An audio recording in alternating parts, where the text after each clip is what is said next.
everybody, welcome to my brand new chaos kitchen. Today I'm going to teach you how to handle one of these aubergines, or two, or three or four.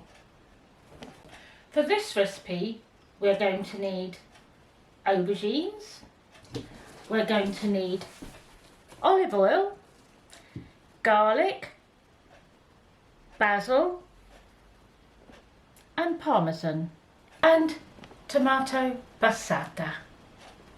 The first thing we're going to do is make our sauce. Put some oil into a little frying pan and we're going to heat it up. It'll just take a couple of minutes. We're going to press the garlic a little.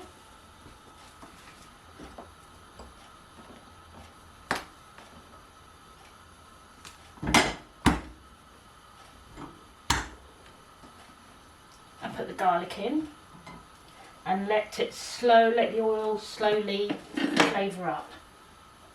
I'm going to use this wonderful spoon. It's a very old spoon. This spoon was made by my father, who was a carpenter joiner. I love using this spoon because I feel he's with me all the time. So while I'm heating the garlic in the oil, I give it a little stir with love. This is going to take a few minutes. I said earlier that we were going to do something with aubergines. Aubergines make me think of my mother. You can get different shapes of aubergine. You get these long ones, which most people are familiar with. You get these small little ones. And you can get these tiddly tiny ones. You can make a variety of dishes with them. They're gluten-free. They're vegetarian. They have naturally have fibre, potassium, some B vitamins and some minerals. Right, the garlic is nice and golden now, so I'm going to take it out. I like eating the garlic, but lots of people don't, so you have the option to just put it aside. None of this chopping fine. Next thing we're going to do is just add some passata, and it might splatter.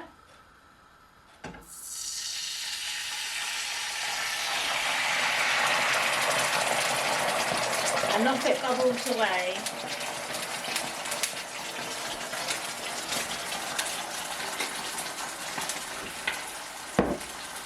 Little pinch of salt and some ground black pepper.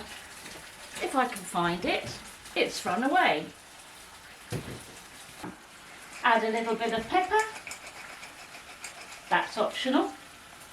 This is another thing my father made. He used to love making pepper pots. He actually made a 5-foot one and it works.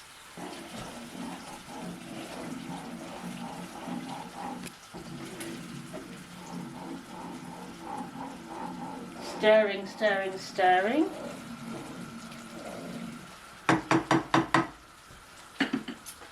And we're going to put some of the basil in now and some of it in later. So I'm just going to break it up with my fingers. I don't usually chop basil with a knife. I think it ruins the taste, but that's my opinion.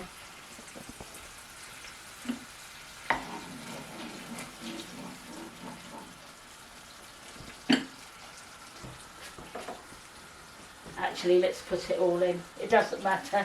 This is almost a non-recipe.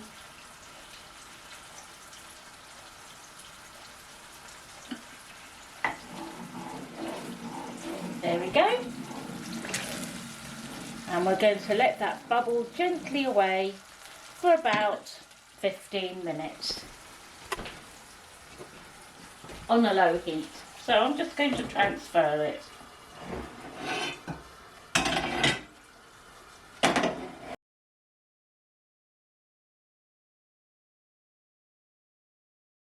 The aubergines, you can slice them lengthways or in rounds, whatever you prefer. I'm just going to chop the end off. Right, I've sliced the aubergine and I'm going to lay it on a baking mat. It's like playing with a pack of cards. I've laid the aubergines on a silicone baking mat. You can get silicone baking mats on Amazon. There are so many different colours, etc. But these ones are just the right size for a baking sheet. What it means is you don't have to keep buying baking paper, cutting it out. You can wash it over and over again. We're going to sprinkle salt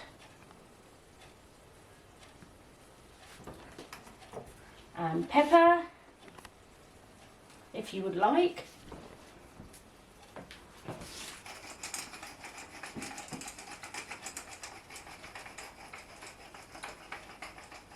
I love these homemade gadgets.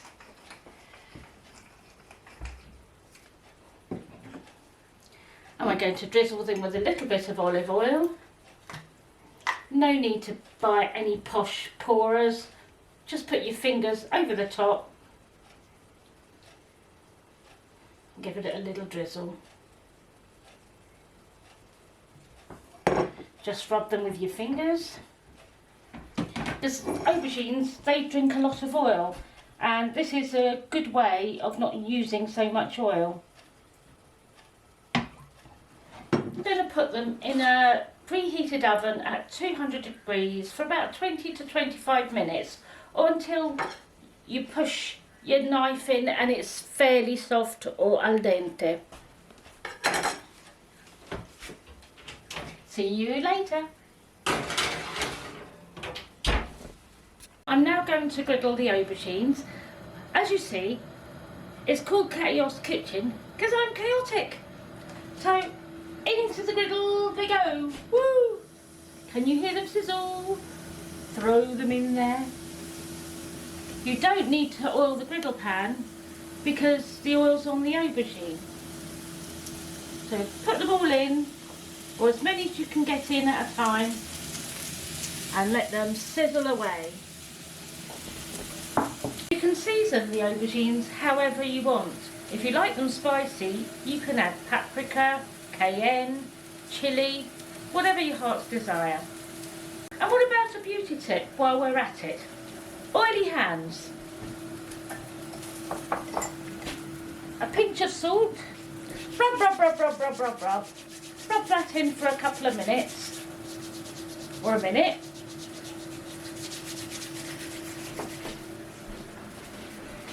Rinse them under some warm water.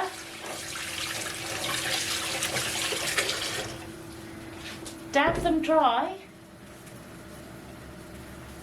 And your hands will feel really soft. Here's the difference between the baked ones and the grilled ones. Both equally delicious, but very simple way of cooking them. As a lovely little snack, I've topped them with some cream cheese and a little bit of ham.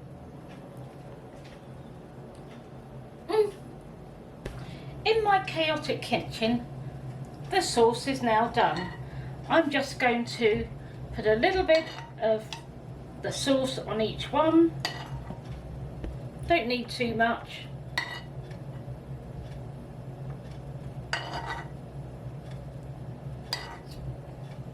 Just take your time, you don't have to be too precise, just slap it on.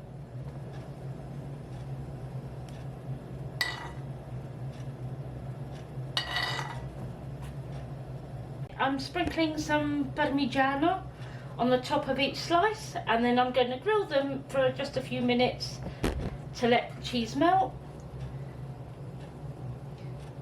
Put any other cheese of your choice on the top. You can use goat's cheese, feta, you can use mozzarella, or you can leave it without the cheese, even vegan cheese of course.